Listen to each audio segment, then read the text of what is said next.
Yo, what up? So, matutulog na sana ako pero may kailangan tayong i-react na video. Kaya check it out natin to guys. Ito na ang statement ni Maris Racal. Yan, sa issue nila ni Anthony Jennings. Yan, check it out natin yung statement niya. Today, I will be speaking from my heart. Lahat ng sasabihin ko ngayon ay galing sa puso ko. Today, I will take accountability for everything. Nagkamali ako, and I want to say sorry for everything that I have done.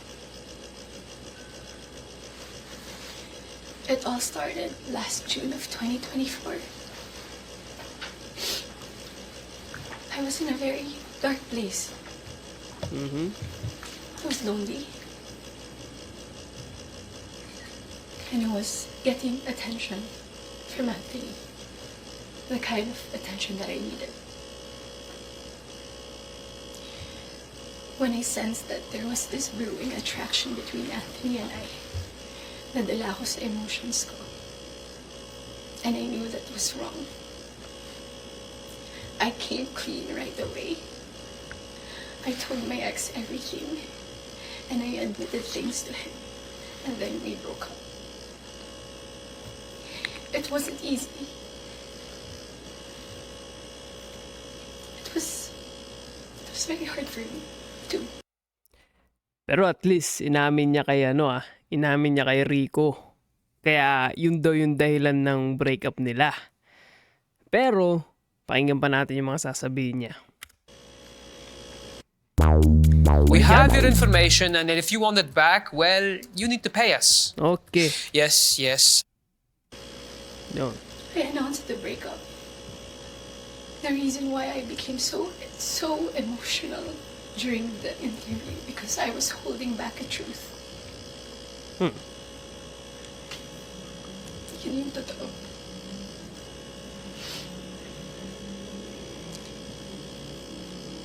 I wasn't really able to simmer down.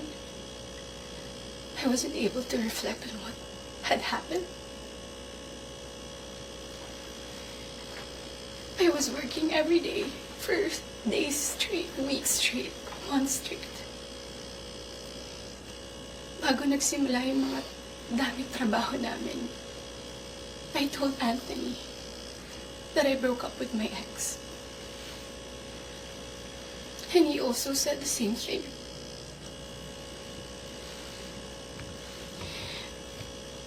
Mind you, I was in a very lonely place. I was so lonely. And I was so vulnerable at that time. Like everybody, nakaka-break lang. You would be so vulnerable. I was working every day. At sa lahat ng trabaho na yun, kasama ko si Anthony. Aaminin ko, sa araw-araw ng pagtatrabaho namin, nahulog din yung loob ko. He would be very sweet to me. He would be such a gentleman to me. He would say things to me. He would tease me on the set in front of other people. He would tell all the people who were close to me that he was single. So, I was confident to act a certain way around him on the set. Because in the eyes of the people there, we were both single.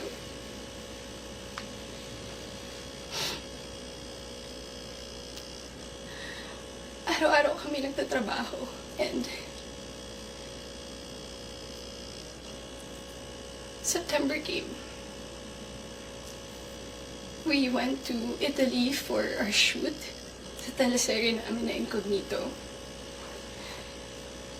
And doon nag-start na naging deep yung pagkakilala namin sa isa't isa. I'm post. Kita niyo yung sasabihin niya, sana dun naging deep yung pagkakilala namin dalawa. Pero dapat ang sasabihin niya sana doon na relationship. Pero panoorin pa natin yung mga sasabihin niya. Ninja Turtles in Hero Wars. The legendary Hindi tayo RPG Hero Wars welcomes YouTube new premium heroes eh. to the battlefield. Nung pauwi na kami ng Italy, it was my birthday. And we were stuck at the airport. The whole day. He would say things to me that are sweet. He would say promises. We would tell promises to each other.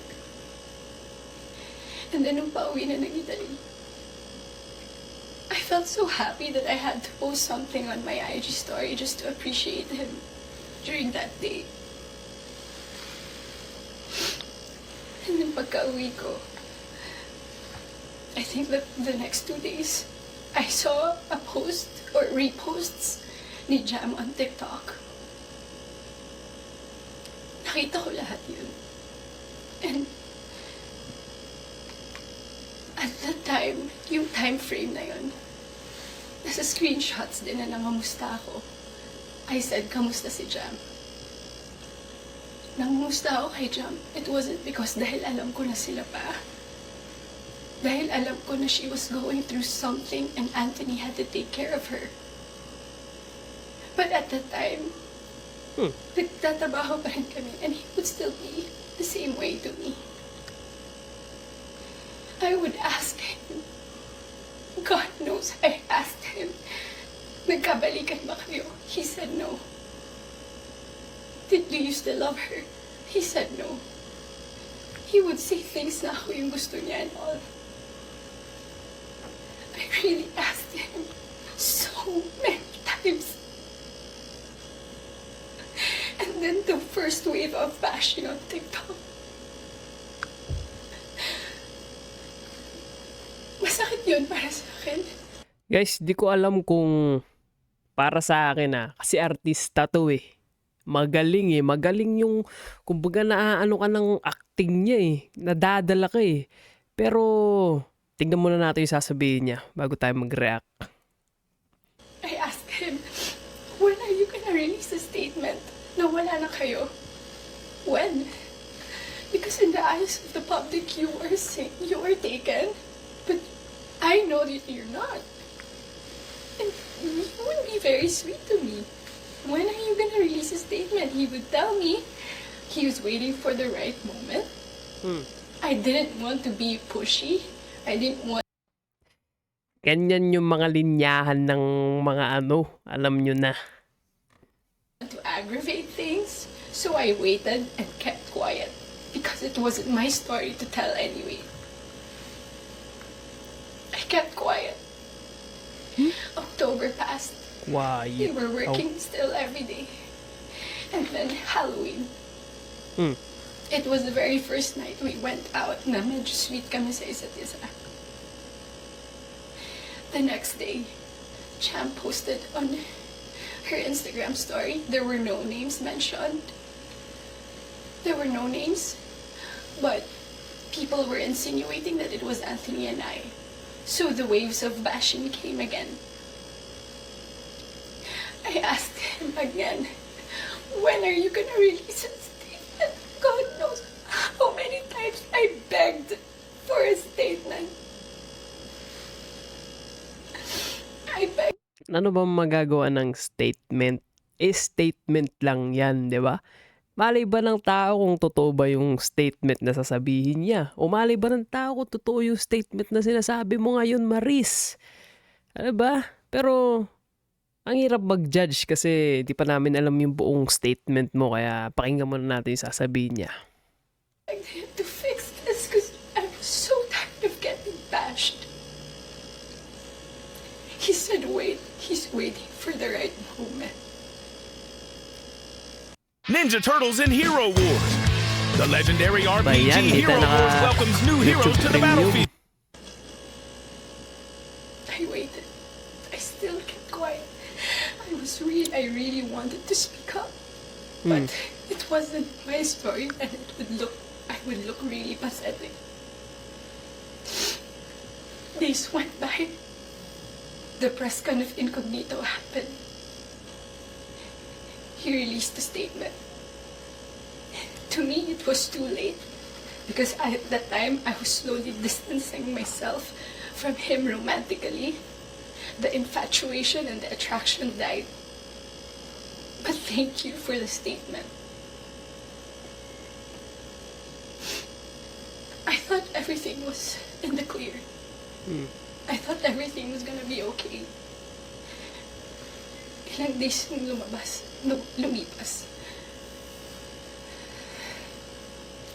The screenshots.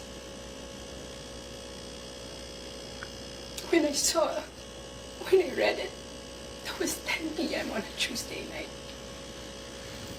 When I read it, I was gutted. I was shocked. I'm truly embarrassed. You should be. Dahil nakita ng tao lahat I mean, as you should. yun without my consent. Against my will. I read the screenshots over and over and over again. Ang pinaka na-shock ako dun, I read it. It was the perfect narrative. That there was this other woman. That there was this apologetic boyfriend. And the avoidant boyfriend towards the other woman. And the scorned woman. That's the narrative. That's her side of the story. And there's nothing wrong with that. But this is my side. That's This your is side. my side. And I've been reading those screenshots. Doon ko napagtagpi-tagpi lahat. Na kaya pala hindi siya makapag-release ng statement. Dahil sila pa pala this whole entire time. So, ang sinasabi niya dito guys, na at that moment, dun niya palang nalaman na si Anthony pa pala sa yung girl. So, ibig sabihin, ang sinasabi niya dito, hindi niya alam na hiwalay na sila. Pero, bakit pinagbubura niya ng messages si Anthony na parang ayaw niyang may ibang makabasa? 'Di ba? Make that make sense. Bakit niya pinagbubura ng message si Anthony kung ayaw niyang may ibang makabasa, which means yung babae? Pero ayoko mag-judge, kaya tignan muna natin yung sasabihin niya. I didn't know. I was in the dark. I didn't know. I had no idea. God knows. Ilang beses ako nagtanong. Ilang beses ako nanghingi ng statement. Doon ko rin na-realize bakit ganun yung reactions ni Jam. Now, I get her. I get her pain. I get her wrath. I get her anger. Kaya pala ganun. Because she was clueless about everything. I was clueless about everything. We both believed kung anong mga nasabi sa akin. Maybe iba yung sinabi sa kanya. And I can attest that iba yung sinasabi sa akin. That's my side of the story. I have so many things to say. Say it! Ninja Turtles in Hero Wars. The legendary RPG Naging Hero bitin Wars tayo. welcomes new heroes to the battlefield.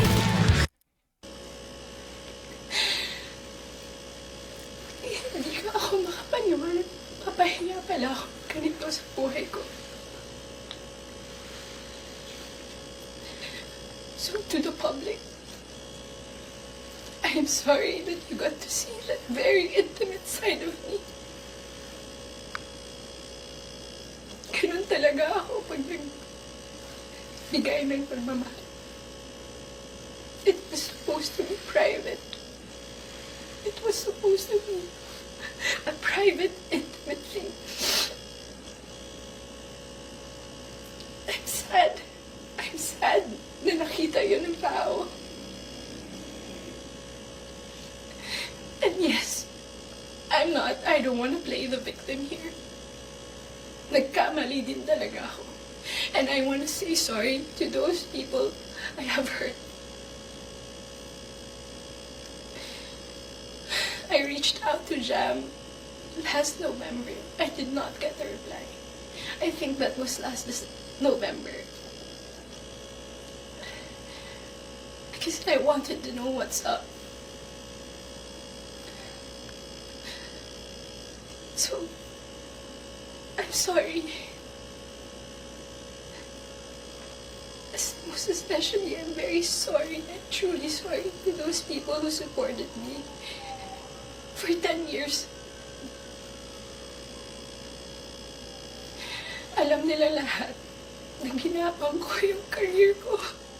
Mapunta lang sa kung saan ko gusto. Ginawa ko lahat. Pinaghirapan ko lahat sa tulong nila. Nagagawa ko yung mga gusto.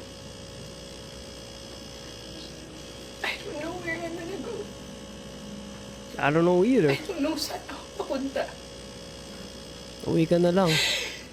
Yung Joke. dignidad ko, hindi ko na mahanap. Whenever I go out, whenever I walk, I feel like I'm a naked woman walking. Yun lang. Mahirap yan. Hindi ko alam na nang gagawin ko. I'm so embarrassed. And I'm sorry that you get to see that. Life happens. But I can assure you, tuloy pa rin ako. Tuloy pa rin ang laban. Magtatrabaho pa rin ako kahit mahirap. Lalaban ako. Hindi pa rin namamatay yung apoy sa puso ko. That's good. I'm still looking for that little girl inside of me. It's hard to look for her now, but someday I get to find her and I will be able to hold my shadows. Whoa! Who wrote that? That sounds really scripted right there. I don't know. I'm not judging, but What you saw was not a perfect human.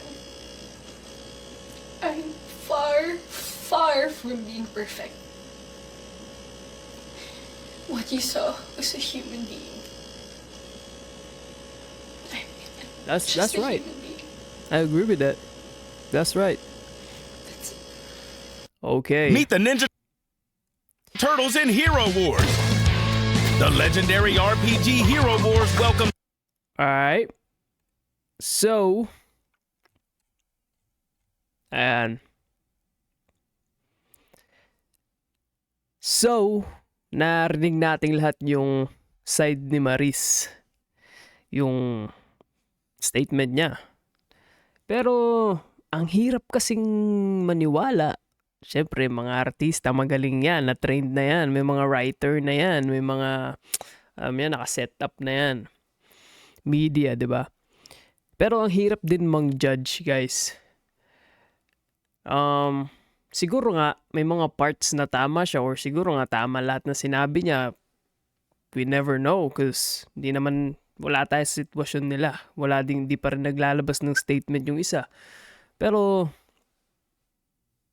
wala. Yun lang masasabi ko. Yun lang yung reaction ko kasi ang hirap magsalita kasi alam mo naman na tama naman sinabi niya, people make mistakes. So, nagkakamali lahat tayo. Ang kaibahan lang, mga sikat sila kaya syempre mabilis big deal yan sa lahat. Pero yun nga, hintayin natin maglabas yung isa. Pero pinagtataka ko lang kung di niya alam na hiwalay na si Anthony tsaka si Jam. Bakit pinagbubura niya ng text, di ba? Kung ayaw niyang may makabasa. Siyempre parang, ang na nun, mag-iisip ka nun na, alam mo naman pala, di sana okay lang. Siyempre, for keeps yun kung silang dalawa lang, di ba? Pero, ewan natin kung ano ba talaga ang istorya. Kaya, abangan natin sa mga susunod na kabanata. Let's go!